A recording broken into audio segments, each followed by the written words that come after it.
Dobar dan, ja sam doktorica Nadežda Bilić, oftalmologinja u Poliklinici za oftalmologiju Bilić Vision u Zagrebu.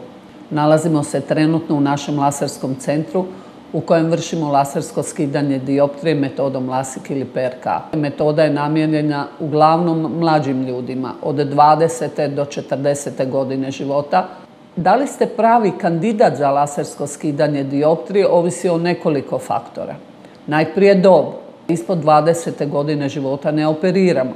Radi toga, jer kako raste naš organizam, a on u pravilu raste do 25. godine života, tako raste i naša dioptrija. Raste oko, povećava se duljina jabučice i raste dioptrija, govorim o kratkovidnosti.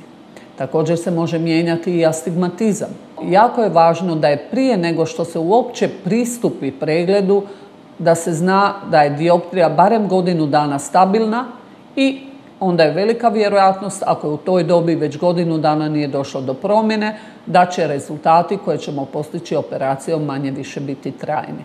Koji je drugi faktor koji utječe na to da znamo da li smo dobar kandidat? Visina dioptrije. Laserskim skidanjem dioptrije možemo metodom LASIK skinuti do -10 ili 11 dioptrija kratkovidnosti, do 5 dioptrija u dalekovidnosti i 4 do 5 dioptrija astigmatizma.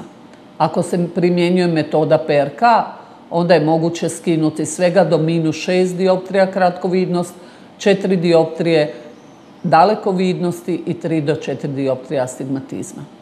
Metoda LASIK je puno popularnija zbog toga jer tom metodom već sutradan osoba ima praktički vid kakav je imala prije pojave dioptrije, znači 100% vid i vraća se vrlo brzo unutar dan, dva normalnoj dobi života.